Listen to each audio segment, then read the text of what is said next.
그럼 오늘은 추즈라이프 6강 교회 시대에 대해서 나누고자 합니다. 특별히 사도행전 1장부터 12장에 있는 초대교회의 모습을 통해서 교회 시대, 어떤 의미냐면요, 교회가 형성되고 교회가 발전되는 교회로서의 모습을 갖춰가는 시대다라는 의미에서 교회 시대라고 명명되었습니다. 그래서 우리가 교회 시대는 어떻게 이루어졌는지, 어떤 모습이었는지를 특별히 이제 사회상과 함께 좀 몇 가지로 보고자 합니다. 여러분, 사도행전의 전체적인 구조와 특징, 우리 신약의 강 72페이지에 보시면 있는데요. 근데 제가 좀 몇 가지를 함께 나누고 싶은 부분이 있습니다. 이 시기를 보면 예수님께서 십자가에서 죽으시고 부활하신 이후에 아직 교회로서의 모임이 없었던 때였습니다. 그래서 이 사도행전은 교회가 어떻게 태동하게 되었는지 가르쳐주는 아주 중요한 책인 동시에요. 이 내용 중에 보면 바울의 1차, 2차 전도여행으로 끝나는 어떤 시간 순서로 지리적인 장소에 대한 소개로 그치는 것이 아니라 하나님의 그 십자가 또 부활에 대한 복음이 어떻게 핍박과 박해 속에서도 로마를 넘어서 세계 전역으로 뻗어나갈 수 있었는지를 가르쳐주는 중요한 책입니다. 교회 형성기에 대한 것뿐만이 아니라 복음의 확장기에 대해서도 말을 하고 있고요. 또 중심 인물을 좀 우리가 보기를 원하는데요. 사도행전 1장부터 13장까지는 베드로가 중심이 됩니다. 여러분, 베드로 기억하시죠? 베드로는 예수님의 수제자였습니다. 또 베드로는 유대인들에게 대한 복음을 증거하는 마태복음의 수제자로, 정말 이 사람이 믿음의 고백을 했고 이 사람이 예수님 앞에 정말 마치 최고의 제자처럼 비춰졌던 그런 마태복음에서 그렇게 묘사하고 있는 사람이 베드로인데요. 베드로가 의미하는 것은요, 유대인들에 대한 복음이 증거된, 유대인들을 주로 대상으로 복음이 전해졌다는 것을 상징하기도 합니다. 그러니까 1장부터 13장까지는 베드로가 중심 인물이다라는 것은요, 다른 의미로 유대인들을 대상으로 하는 복음 전도가 있었다라는 것을 생각하시면 됩니다. 그러니까 교회는, 중심이 되었던 교회는 예루살렘 교회가 되겠습니다. 사도들을 중심으로 또 기존의 유대인 중에 기독교를 갖게 된 사람들을 중심으로 있었던 예루살렘 교회가 중심이 되었고요. 복음의 대상은 유대인, 특별히 사마리아인을 포함해서 유대인들이었다는 것을 생각하시면 되겠습니다. 여러분, 13장부터 이제 28장 끝까지는 중심 인물이 바울입니다. 여러분, 바울이 대표하는 것은요, 바울이라는 사람은 이방인의 사도로서 정체성을 갖고 있었던 사람입니다. 그러니까 바울이라는 이름을 들으시면 여러분, 어떤 내 민족, 내 가족, 우물안 개구리와 같은 어떤 그런 역량과 그런 생각에 갇혀있는 사람이 아니라 이방인을 향해서 민족을 뛰어넘고 또 문화를 뛰어넘어서 복음을 전하고자 했던 사람이었다. 또 바울이 의미하는 것은요, 바울 한 사람이 아닙니다. 바울과 함께 했던 사람들이 그런 복음 전도를 했다는 것을 의미하기 때문에 13장부터는 이제 복음 전도의 대상이 유대인으로부터 이방인께까지, 단순히 사마리아인 이 정도가 아니라요, 아주 이방 땅까지도 복음 전도의 대상으로 여겼다는 것을 여러분 생각하시면 되겠습니다. 그리고 중심 교회는 안디옥 교회입니다. 안디옥 교회는 당시에 있었던 그 지형적인, 지리적인 위치가 주변에 이방인들이 굉장히 많았던 곳이었습니다. 그러다 보니까 이 교회는 우리나라와 같이 단일 민족으로 구성된, 혹은 이렇게 단일 문화권에서 온 사람들만 구성된 교회 공동체가 아니라 여러 문화를 가진, 또 여러 민족이 섞여서 예배하는 사람들의 예배였다는 거예요. 여러분, 그러니까요, 이들에게 있어서 이방인이 아닌 거예요. 그냥 우리라는 개념이었겠죠. 여러분, 그렇잖아요. 이렇게 이민교회는 더 끈끈한 부분이 있잖아요. 가족 같고 이분의 삶에 어떤 문제가 생겼을 때 하나하나 다 챙겨주고 도와주는 그런 모습이 오늘날에도 이민교회에서 보여지는데요. 이때 안디옥 교회가 그런 모습이었다는 거예요. 그래서 초대교회에 대한, 특별히 사도행전 2장에 나오는 떡을 떼고 사랑으로 섬기고 함께 나누는 그런 모습이 안디옥 교회에는 아주 왕성했다는 거예요. 여러분, 저와 여러분이 섬기고 있는 이 교회가, 아니요, 저와 여러분이 몸담고 있는 속회와 선교회가 안디옥 교회와 같이 어떤 사람이 들어와도 사랑을 경험하고, 어떤 사람이 들어와도 하나님의 사랑을 경험하여서 신실한 그리스도인으로 세워지는 은혜가 있는, 그런 은혜를 전하는 저와 여러분의 삶이 되시기를 주님의 이름으로 축원합니다. 여러분, 사도행전 3장부터는요 이제 복음 전도의 대상이 전혀 달라지는 거예요. 여러분, 유대인에서 이방인이 되었다. 여러분, 이것은요 놀라운 변화입니다. 왜냐하면 유대인들에게는 상상도 할 수 없었던 일이거든요. 선택받은 민족, 선택받은 사람, 선택받은 가문이라는 그런 선민의식에 쌓여있던 유대인들에게 있어서는 이방인들은 복음 전도의 대상이 아니라, 저 사람들은 선택받지 못했던 사람이야 라고, 선택받지 못한 사람이야 라고 그냥 무시까지는 아니지만 그들에게 중요하게 여겨지지 않았던 사람들이 이방인이었습니다. 그런데 하나님은 자신이 선택받았다고 하는 유대인들과는 전혀 다른 뜻을 갖고 계셨다는 것이죠. 이방인을 향해서 구원 계획을 갖고 계셨고, 또 유대인들이 직접 이방인들에게 나아가지 못했을 때 하나님은 바울이라는 사람을 세우시고, 또 바울이 놀라운 기적을 통해서, 눈을 뜨는 사건을 통해서 이방인의 사도로서, 이방인을 위한 하나님의 그릇으로서 쓰임받게 하셨다는 거예요. 사도행전은 이런 신약의 강 72페이지에 있는 이런 구조로 보시면 더 장마다 은혜가 더 되실 줄 생각합니다. 영상을 하나 같이 보고자 하는데요. 복음이 로마 시대, 비잔틴 시대를 넘어서 어떻게 확장되어 갔는지. 여러분, 그렇잖아요. 사람들이 누르고 억압하고 핍박하면 더 그 공동체가 작아질 것 같잖아요. 그런데 작은 공동체가 핍박이 점점 심해질 때 오히려 놀랍게 확장되어 가는 것을 영상으로 90초짜리로 잘 표현한 것이 있거든요. 우리 같이 한번 좀 보도록 하겠습니다.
여러분, 어떠세요?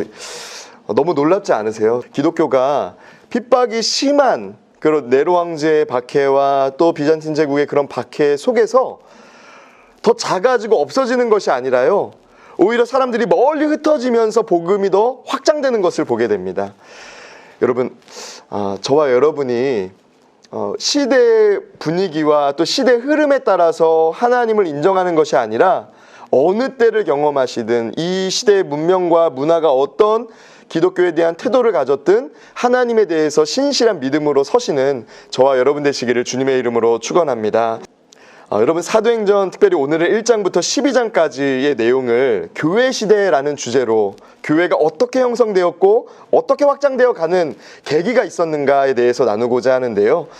1장 1절부터 2절은 그 서론의 말씀이고요. 그 이후에는 예수님의 승천과 사도를 뽑는 선거였죠. 보궐선거라는 이렇게 제목이 펼쳐져 있는데요. 이후에는 성령 강림과 예루살렘 선교 활동, 또 사마리아와 해안 지역 선교 활동, 안디옥 교회의 설립. 여러분 이 세 가지를 사도행전 1장 8절의 말씀을 우리가 기억하면서 보셔야 되는 거예요. 이 지금 1장부터 11장까지의 이 안디옥 교회가 세워지는 과정까지가 너희에게 성령이 임하시면 여러분 어떻게 되죠? 온 유대와 사마리아와 땅끝까지 이르러 내 증인이 되리라 말씀하시잖아요. 여러분 예수님께서 승천하시고 성령이 그들 가운데 오순절 다락방에 임하시고 난 이후에 예루살렘에서 예루살렘 교회를 중심으로 선교 활동이 있었습니다. 그리고 8장부터 11장까지는요 사마리아 지역과 해안 지역에서 선교 활동이 활발했습니다. 그리고 그 이후에 11장 19절 30절에 안디옥 교회가 세워졌는데 아까도 말씀드렸지만 안디옥 교회는 이방인 선교의 아주 중심축이 되는 교회였습니다. 그러니까 이제는 땅끝까지 이르는 전도가 복음 전도가 시작될 수 있도록 하나님께서 정말로 너무나 세심하게 이끌어 가시는 것을 우리가 볼 수 있다는 거예요. 여러분 이런 놀라운 하나님의 역사에 동참하실 뿐만 아니라 저와 여러분이 귀하게 쓰임받는 한 분 한 분의 삶과 가정 되시기를 주님의 이름으로 축원합니다. 여러분 근데 놀라운 것이 있습니다. 안디옥 교회가 세워지고 복음이 전파되었다라고 하면 되는데 야고보의 순교 이야기, 베드로의 투옥, 헤롯 그리고 나서 이제 헤롯의 죽음이 나오는데요. 죽음에 대한 이야기들이 사도행전에는 많이 나오는 거예요. 스데반 집사님의 이야기부터 해가지고 야고보. 여러분 어떻게 우리가 이 죽음들을 받아들여야 될까요?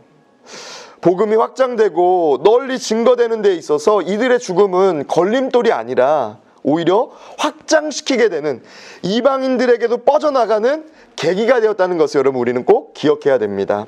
여러분 그렇잖아요. 어떤 성도님 가정에 어려운 일을 경험하시는 경우가 있잖아요. 자녀들이 어려움을 당하시든지 아니면 사랑하는 가족이 갑작스럽게 이렇게 사고를 당하셔서 돌아가시든지 하는 일들을 보게 됩니다. 그런데 여러분 그러한 일들이 그 가정의 불행한 일로 끝나는 것이 아니라 하나님께서 그 가정을 오히려 얼마나 사랑하시는지를 경험하게 되는 은혜의 사건이 되게 될 때 여러분 주변에 있는 분들이 은혜를 받을 뿐만 아니라 야 저분은 그러한 일들 가운데에서도 하나님을 의지하고 놀랍도록 은혜를 경험하며 살아가시네 라고 고백하며 주위에 있는 사람들에게 영향력 있는 믿음 생활하는 것을 보게 됩니다. 여러분 얼마 전에 흰남노 그 태풍으로 인해서 그 주차장에서 그 아시죠? 아들과 같이 주차장에 있었는데 아들은 죽고 그 어머니는 산 그런 집사님의 이야기가 있습니다. 근데 그 집사님이 간증을 이렇게 하시는 거예요. 그런데 여러분 보통 예수님을 믿지 않는 믿음으로 살지 않는 사람들에게 있어서 그분이 간증하는 내용은요 믿어지지 않고 아니 어떻게 자녀가 죽었는데 그거를 그래도 하나님이 역사하셨습니다라고 고백할 수 있을까 이상하게 여겨질 일이잖아요. 그런데 하나님은 지금 그 집사님을 통해서 비록 그 집사님에게는 고난이고 아픔이고 괴로운 일이지만은 많은 사람들에게 그분의 이야기가 회자되면서 영향력 있는 신앙의 이야기가 지금도 쓰여지고 있습니다. 여러분 저와 여러분이 좋은 일들도 하나님 앞에 쓰임받지만 때로는 내 마음에 원하지 않는 일들, 내가 원하지 않았던 일들도 하나님께 쓰임받는다는 것을 기억하시면서 어떠한 일들 앞에서도 믿음으로 반응하는 저와 여러분 되시기를 주님의 이름으로 축원합니다. 여러분 헤롯의 죽음, 여러분 헤롯, 제가 여기서 헤롯을 좀 보기를 원하는데요. 신약 성경에는 주로 4명의 헤롯 이야기가 나옵니다. 다 헤롯이라고 나오니까 예수님 시대의 헤롯이 오늘 사도행전 12장에서 죽은 헤롯이라고 우리는 생각할 수 있는데요. 그렇지 않습니다. 같은 헤롯이라는 표현이지만 다 다른 헤롯을 말하고 있다는 거예요. 여러분 제가 이렇게 좀 구분을 해봤는데요. 사도행전 12장에서 죽은 헤롯은 제가 빨간색으로 표시한 4사람 중에 한 사람 헤롯 아그리빠 1세를 의미합니다. 사도행전 12장 1절에서는 헤롯 왕이라고 표현을 하는데요. 이 사람은 헤롯 대왕의 손자입니다. 헤롯 안디바의 조카이기도 하고요. 유대와 사마리아를 통치했던 또 야고보를 처형하고 베드로를 투옥시켰던 그런 왕이었습니다. 우리가 예수님 탄생 당시에 헤롯 왕이라고 또 마태복음 2장에 표현되어 있는데 그것은 헤롯 대왕에 대한 이야기입니다. 그러니까 같은 헤롯 왕이라고 표현됐지만 전혀 다른 사람이라는 것을 여러분 생각하시면 되고요. 네, 그래서 헤롯의 죽음, 사도행전 12장에 기록된 것은 헤롯 아그리파 1세라는 것을 여러분 생각하시면 되겠습니다. 헤롯 대왕이 아니라는 것만 아셔도 이게 성경이 오해되지 않습니다. 왜냐하면 이 사도행전이 누가복음의 연장선상에서 쓰여졌다는 것을 생각할 때 그러면 예수님 태어나셨을 때 그 헤롯 왕이 이 왕인가 라고 오해할 수 있는데요. 그렇지 않다는 것을 생각하시면 되겠습니다. 여러분 우리가 사도행전을 조금 더 이제 구체적으로 보도록 하겠습니다. 여러분 사도행전 1장 1절에서 5절 말씀 우리 같이 한번 1장 1절에서 5절 말씀 같이 읽도록 하겠습니다. 시작. 데오빌로여 내가 먼저 쓴 글에는 물은 예수께서 행하시며 가르치시기를 시작하신부터 그가 택하신 사도들에게 성령으로 명하시고 승천하신 날까지의 일을 기억하였노라. 그가 고난받으신 후에 또한 그들에게 확실한 많은 증거로 친히 살아계심을 나타내사 40일 동안 그들에게 보이시며 하나님 나라의 일을 말씀하시니라. 사도와 함께 모이사 그들에게 분부하여 이르시되 예루살렘을 떠나지 말고 내게서 들은 바 아버지께서 약속하신 것을 기다리라. 요한은 물로 세례를 베풀었으나 너희는 몇 날이 못되어 성령으로 세례를 받으리라 하셨느니라. 아멘. 제가 몇 가지 중요한 표현들의 색깔을 좀 칠해봤는데요. 먼저는 1절에 있는 데오빌로요 내가 먼저 쓴 글에는 이라는 표현입니다. 지금 사도행전 1장이 시작하는데 1절 시작하는데 내가 먼저 쓴 글에는 이라고 마치 앞에 한 작품을 더 쓴 것처럼 이야기를 하고 있어요. 맞습니다. 그 작품은 누가복음입니다. 그래서 이 사도행전에는 별명이 있어요. 크게 두 가지 별명인데요. 하나는 누가행전이라는 별명이 있습니다. 누가가 썼다고 해서 누가행전이라고 하고요. 두 번째로는 성령행전이라는 별명이 있습니다. 왜냐하면 오늘 사도행전 1장의 말씀 1절에서 5절의 말씀을 보면 그가 택하신 사도들에게 성령으로 명하시고 또 4절의 말씀을 보면 내게서 들은 바 아버지께서 약속하신 것을 기다리라 라고 성령을 의미하시면서 5절의 말씀을 보면 요한은 물로 세례를 베풀었으나 너희는 몇 날이 못되어 성령으로 세례를 받으리라 하셨느니라 라고 말씀하고 있습니다. 그러니까 복음 전파에 대한 본격적인 이야기가 시작되기 전에 우리 같이 한번 1장 1절에서 5절 말씀 같이 읽도록 하겠습니다. 시작.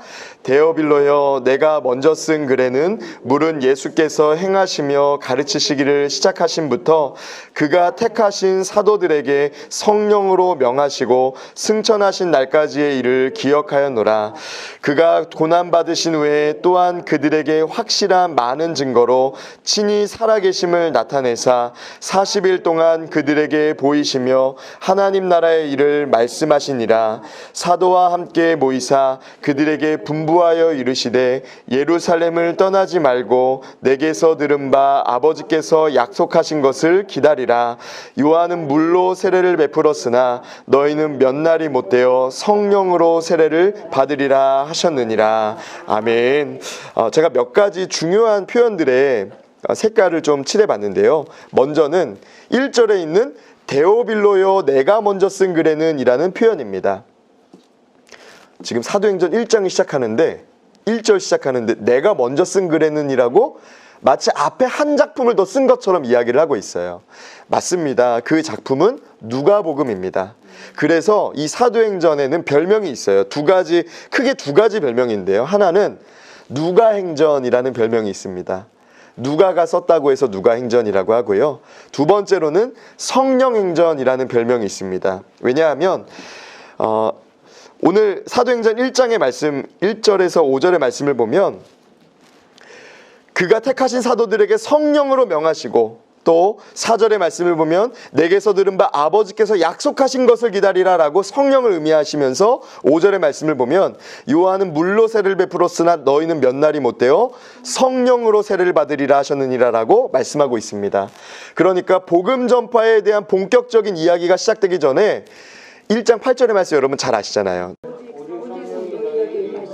네, 성령이 너희에게 임하시면, 너희가 성령으로 충만 혹은 너희가 성령의 임재를 경험하면 그때부터 복음 전도의 역사가 시작된다고 하는데요. 실제로 이 사도행전의 이야기도 성령을 기다리라, 성령이 임하시면 또 성령으로 세례를 받으리라 라고 말씀하고 있습니다. 그래서 성령행전이라는 별명이 있습니다.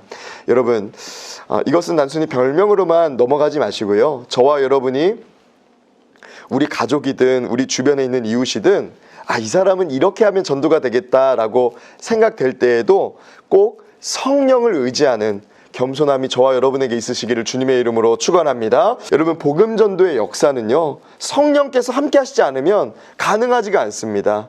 아무리 좋은 말로, 아무리 소고기를 사줘도요, 이게 성령께서 그 사람 마음을 감동시키지 않으시면 교회에 왔다 갈 수는 있어도 그가 예수님을 영접하고 예수님의 사람으로 살아가는 성도의 삶은 이어질 수 없다는 것이죠.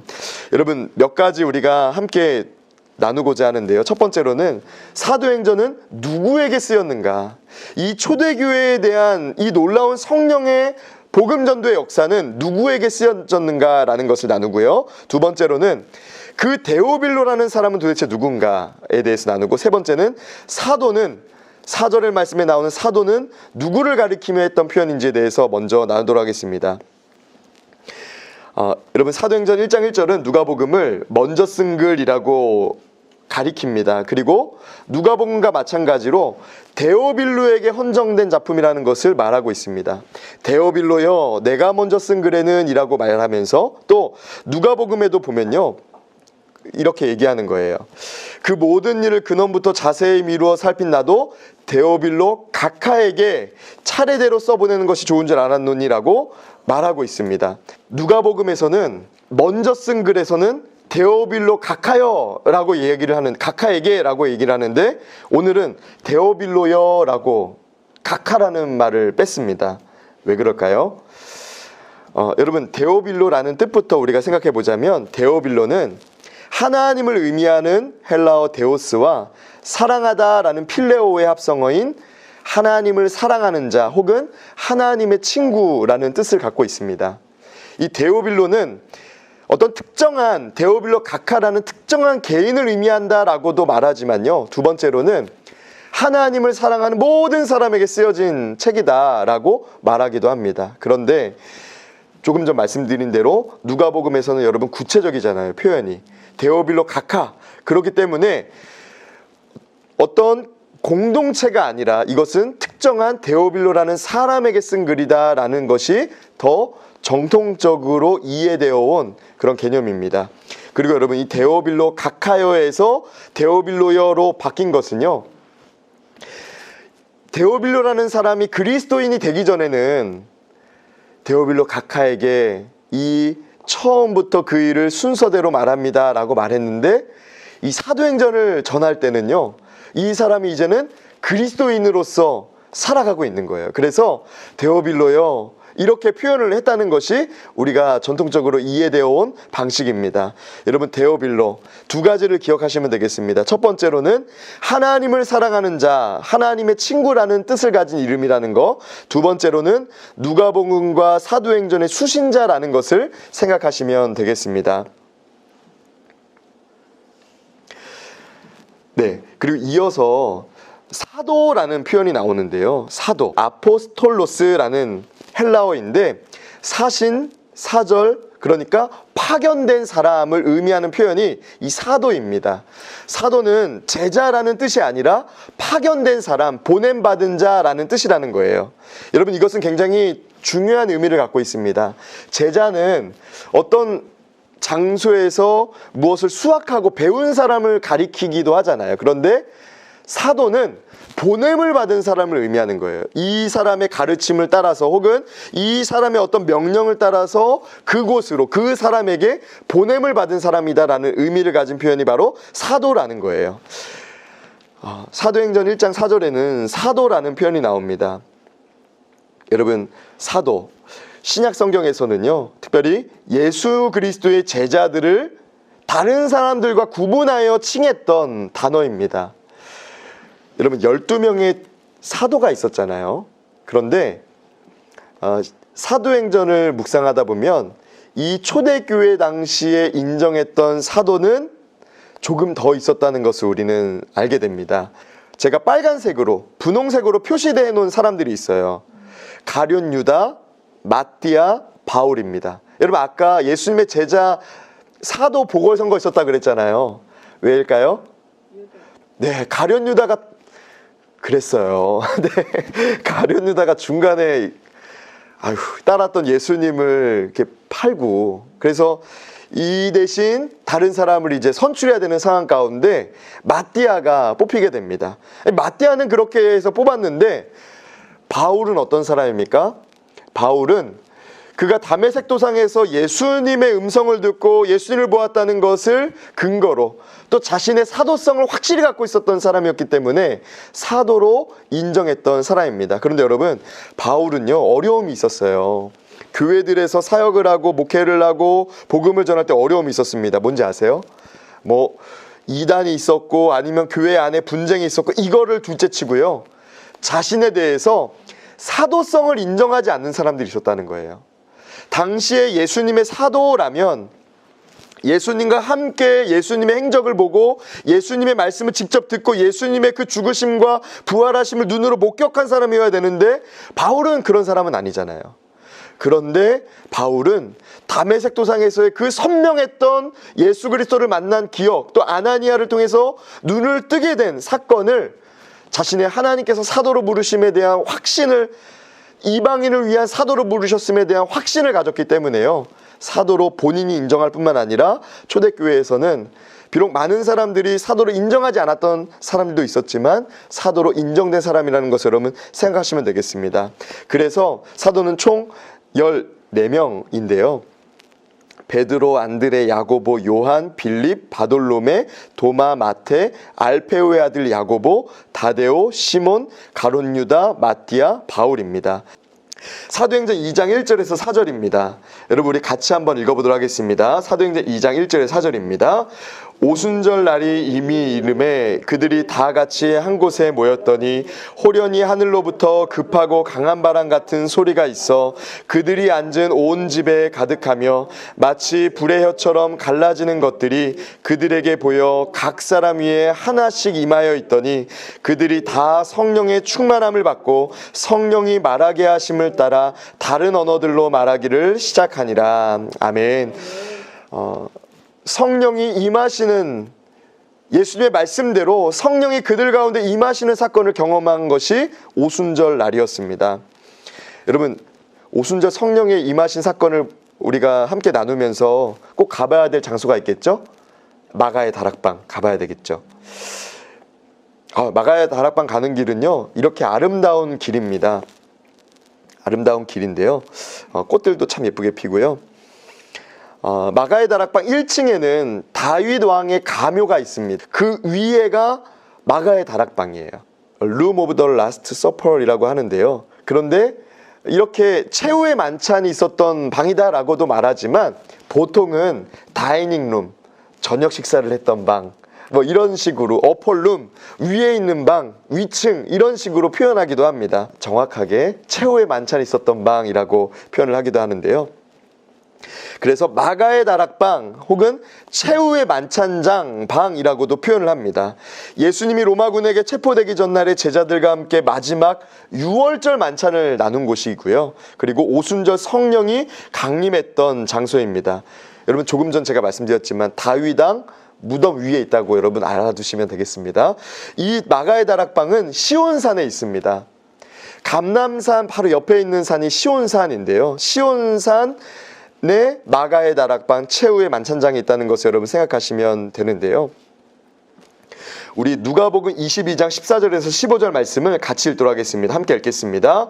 때가 이름에 예수께서 사도들과 함께 앉으사 이르시되 내가 고난을 받기 전에 너희와 함께 이 유월절 먹기를 원하고 원하였노라. 아멘.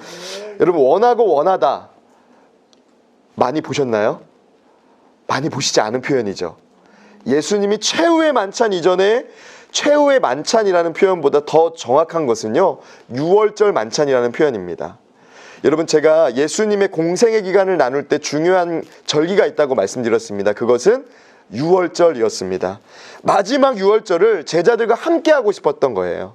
저들의 인생을 이제는 예수님이 단순히 제자로서만 여기시는 것이 아니라 저들의 인생을 파송한 사람으로, 나는 십자가에 달려 죽고 부활하는 것으로 이제는 나의 사명, 아버지께서 나에게 맡긴 사명을 감당하지만 저들의 인생은 하나님 아버지께서 보내신 곳에, 하나님 아버지께서 보내신 사람들에게 나아가야 될 사도로서의 사명을 감당해야 되기 때문에 저들과 함께 유월절 만찬을 나누고 싶다는 것을 원하고 원한다라고 표현하고 있다는 거예요.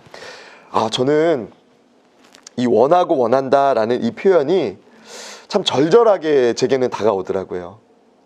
원하셨다라고 한 번만 기록해도 되지만 성경에서 어떤 표현이 반복된다는 것은요, 강조이고 또 그것을 한 사람이 얼마나 그것을 마음 들여서 그 일을 하고 있는지를 우리에게 강조하고 있는 표현이거든요. 그러니까 예수님께서는 고난을 받기 전, 십자가와 그 부활을 이루시기 전에 제자들과 함께 이 유월절을 나시기 원하셨다는 거예요. 그 장소가 바로 마가의 다락방, 최후의 만찬장이라는 것을 여러분 아시면 되겠습니다. 마가의 다락방에 가면요, 여러분 이 기둥에 이 새 조각이 있는 거예요. 새로운, 혹은 세 개가 아니고요, 나르는 새 모양의 조각이 있는데, 펠리컨은 희생적인 존재이기 때문에 예수님께서는 지금 제자들에게 나의 살과 피를 나눔으로써 너희도 희생적인, 헌신적인 삶을 살으라는 것을, 또 나를 기념하라는 것을 가리키기 위해서 이 펠리컨이 조각되었다는 것을 여러분 생각하시면 되겠습니다. 다락방 하면 저희는 집에 어떤 복층으로 된 좁은 짐을 갖다 놓는 어떤 손님들을 재우는 장소를 생각하잖아요. 그런데 마가의 다락방 가면 깜짝 놀라십니다. 너무 넓은 거예요. 너무 넓고요. 한번 여러분 영상으로 좀 보도록 하겠습니다.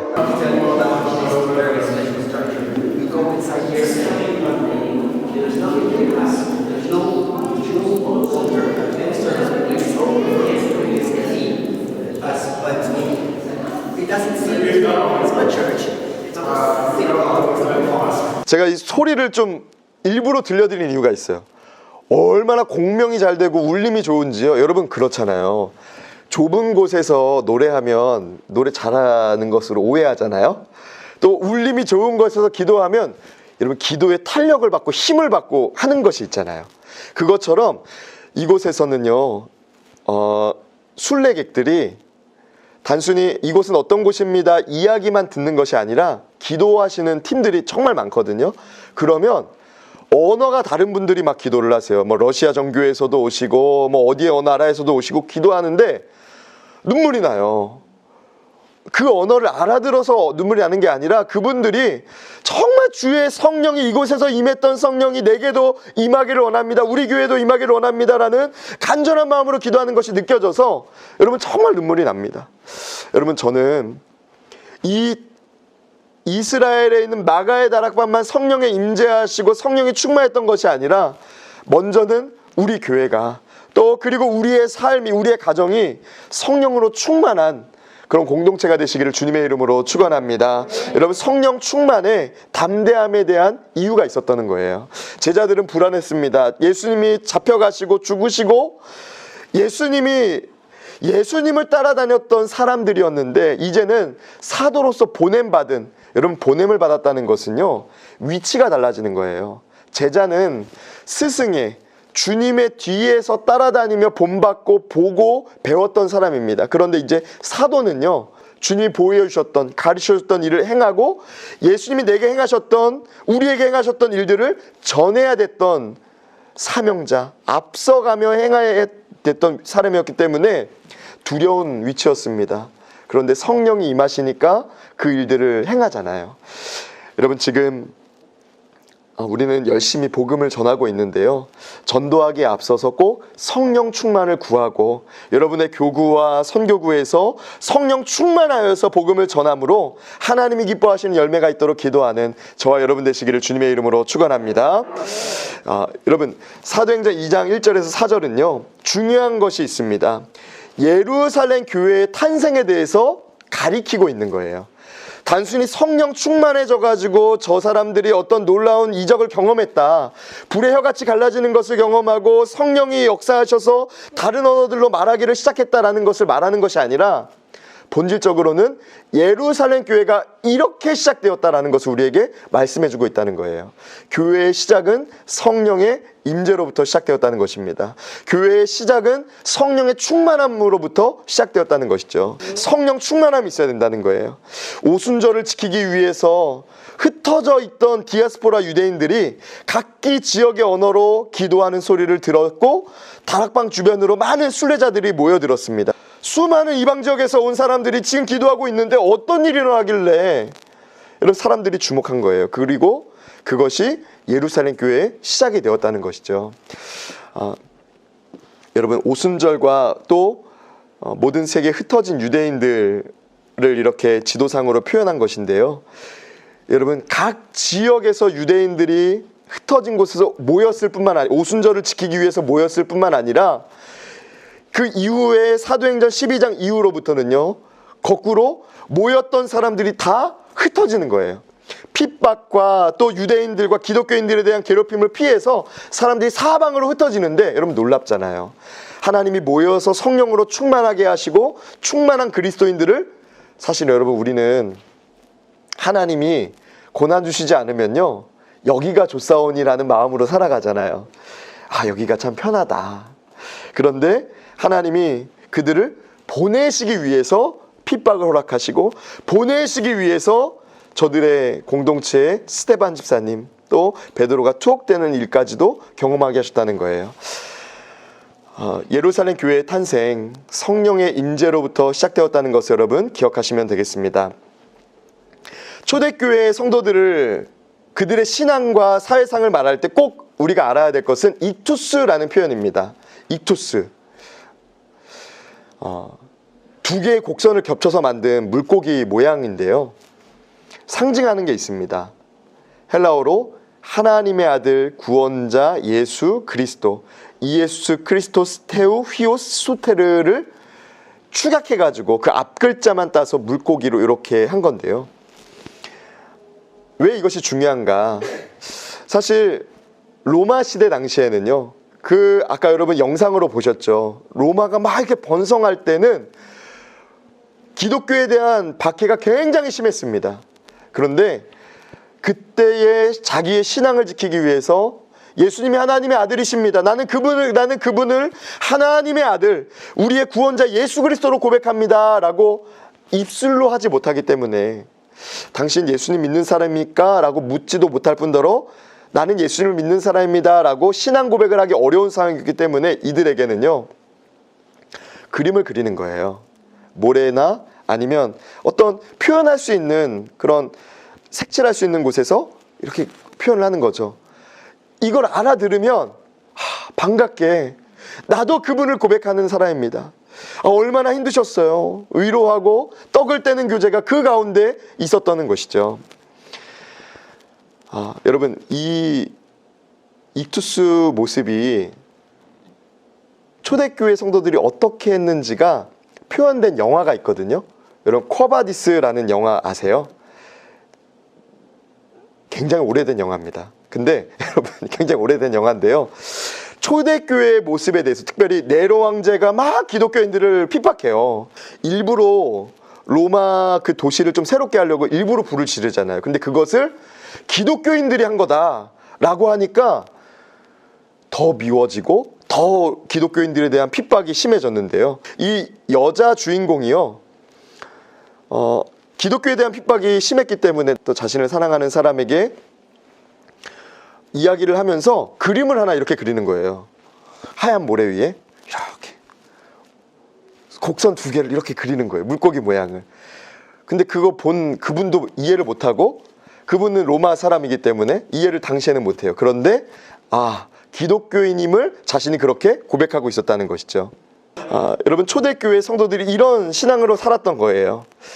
그냥 말씀을 듣고 오늘 말씀 참 은혜로웠다, 좋았다, 오늘 예배 참 좋았다가 아니라, 그들에게 있어서 신앙생활은요, 살고 잘 사는 것이 아니라 드러나고 발각되었을 때는 죽음을 기다리고 있는 일이었습니다. 사도행전에는 베드로의 오순절 설교가 있습니다. 베드로가 말씀을 전했을 때 여러분 이런 역사가 있었습니다. 우리 사도행전 2장 37절의 말씀 우리 같이 한번 읽어보도록 하겠습니다. 맨 위에 있는 말씀입니다. 같이 읽겠습니다. 그들이 이 말을 듣고 마음에 찔려 베드로와 다른 사도들에게 물어 이르되 형제들아 우리가 어찌할꼬 하거늘. 아멘. 베드로가 설교를 하고 난 이후에 사람들의 반응이라는 거예요. 예루살렘 교회에서 복음을 증거했을 때 사람들이 이런 반응을 보입니다. 여러분 왜 이런 반응이 있었을까요? 베드로가 탁월했기 때문에요. 베드로가 어떤 사건에 대해서 논리정연하게 잘 이야기했기 때문에 아닙니다. 성령의 역사라는 거예요. 사도행전의 이야기들을 보시면 여러분 구원받은 수가 3,000명이었더라 3,000명이나 더하더라 이런 이야기들을 보실 때 그 사람 베드로든 바울이든 실라든 바나바든 누구도 여러분 그 사람을 주목하지 마시고 그 뒤에서 역사하신 성령을 주목하시는 저와 여러분 되시기를 주님의 이름으로 부탁드립니다. 그것이 바로 사도행전이 말하고자 하는 바라는 거예요.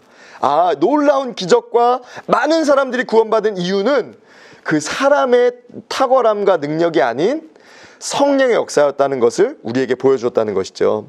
성령을 받은 사람들이 예수님의 삶과 생명 교훈을 가지고 새로운 공동체를 세워가기 시작합니다. 여러분 초대교회 말씀을 들어서 마음을 돌이키고 회개한 사람들은 이렇게 신앙생활을 했습니다. 우리 42절의 말씀 다시 한번 같이 읽겠습니다. 42절의 말씀 함께 읽겠습니다. 그들이 사도의 가르침을 받아 서로 교제하고 떡을 떼며 오로지 기도하기를 힘쓰니라. 아멘. 여러분 저들은 단순히 저들이 구원받았습니다, 예수님을 믿었습니다라고 끝이 아니라 서로 돌보아주고 격려해주고 저들의 필요한 것이 있으면 채워주는 그런 사랑의 교제가 있었다는 것이죠. 여러분 코로나를 지나면서 우리가 사랑의 교제가 많이 식은 공동체들이 있습니다.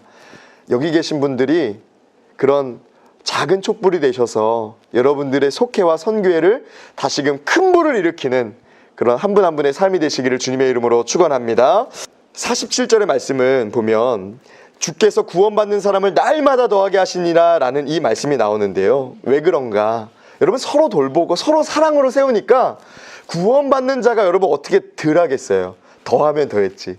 그런 의미라는 것을 여러분 생각하시면서 사랑의 공동체였다는 것을 생각하시면 되겠습니다.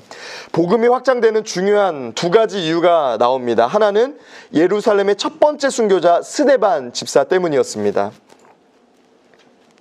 렘브란트의 성 스데반의 순교라는 작품인데요.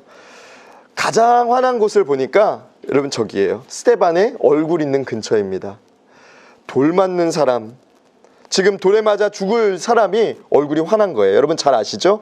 우리 사도행전 7장 58절에서 8장 1절의 말씀 우리 같이 한번 읽어보도록 하겠습니다. 성 밖으로 내치고 돌로 칠새 증인들이 옷을 벗어 사울이라 하는 청년의 발 앞에 두니라. 그들이 돌로 스데반을 치니 스데반이 부르짖어 이르되 주 예수여 내 영혼을 받으시옵소서 하고 무릎을 꿇고 크게 불러 이르되 주여 이 죄를 그들에게 돌리지 마옵소서. 이 말을 하고 자니라. 사울은 그가 죽임당함을 마땅히 여기더라. 그날에 예루살렘에 있는 교회에 큰 박해가 있어 사도회에는 다 유대와 사마리아 모든 땅으로 흩어지니라. 아멘. 죽는 사람이 오히려 얼굴이 환하고 밝아요. 그림에서 보면. 근데 그것과 같이 이 스데반의 죽음은 하나님 역사에서 기독교의 초대교회의 어두운 면으로 나아가는, 어떻게 보면 잠식되고 침체되는 위기가 아니라 그 스데반 집사님으로 인해서 복음이 더욱더 확장되는, 빛으로 나아가게 되는 계기가 되었다는 것을 여러분 꼭 기억하시길 바랍니다. 여러분 스데반 집사님의 죽음, 이때 한 사람을 보아야 되는데요. 여러분 당시에는요, 사람을 죽이려면 로마의 인준을 받아야 했습니다.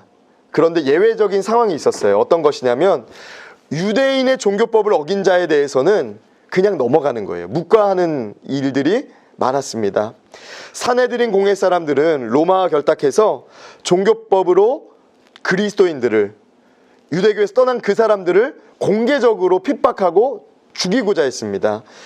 그러나 여러분, 이러한 박해가 공개적으로 많은 사람들에게 공식적으로 핍박할 수 있는 이 일이 오히려 복음이 확장되는 계기가 되었다는 것을 우리는 주목해야 됩니다. 성령을 받은 사람들이 열방을 향해 흩어지면서 또 다른 교회를 세워갔기 때문입니다. 결국 스데반의 순교는 복음이 확산되는 중요한 이유 또 시발점이 되었다는 것을 여러분 생각하시면 되겠습니다.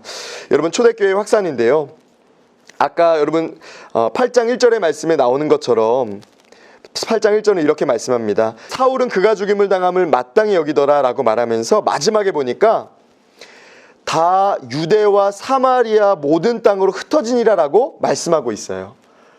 여러분, 사도행전 1장 8절의 말씀이 계속해서 우리에게 들려주고 있죠. 성령이 역사하시니까 고난을 통해서도 흩어지고 복음이 전해지는 놀라운 일들이 있었다는 거예요. 여러분, 이 지도가 초대교회 복음의 확산을 우리에게 가리키고 있습니다. 유대 땅으로도 가고 사마리아 지역으로도 가고 또 이방 지역으로도 뻗어져 나가는 시작된 게 바로 이때 스데반의 죽음, 또 사울, 바울이 스데반의 죽음에 동참했던 그때로부터라는 것을 여러분 꼭 기억하시기 바랍니다. 여러분, 사도행전 7장 58절에서 8장 1절의 말씀은 복음이 흩어지는, 복음이 뻗어져 나가는 중요한 계기에 대해서 말하고 있다는 것을 여러분 꼭 스데반의 죽음을 묵상하시면서 생각하시면 되겠습니다. 그리고 두 번째는요, 바로 사울의 회심입니다. 사도행전 9장 1절에서 19절의 말씀인데요, 여러분, 우리 15절의 말씀 우리 같이 한번 읽어보도록 하겠습니다. 사도행전 9장 15절의 말씀 같이 읽겠습니다. 주께서 이르시되 가라, 이 사람은 내 이름을 이방인과 임금들과 이스라엘 자손들에게 전하기 위하여 택한 나의 그릇이라. 아멘. 여러분, 다섯 사람 사울은 이제 이방인을 위한 오히려 복음 전도의 중요한 인물로 세워지게 됩니다. 지금은 예수 그리스도를 믿는 사람들을 핍박하고 스데반이 죽는 것에 대해서 정말 그럴만하다라고 생각했던 사람이지만 하나님이 역사하시면요, 그의 심령이 전혀 반대의 마음을 가질 뿐만 아니라 전혀 다른 인생을 살아간다는 것을 우리는 보게 된다는 것이죠.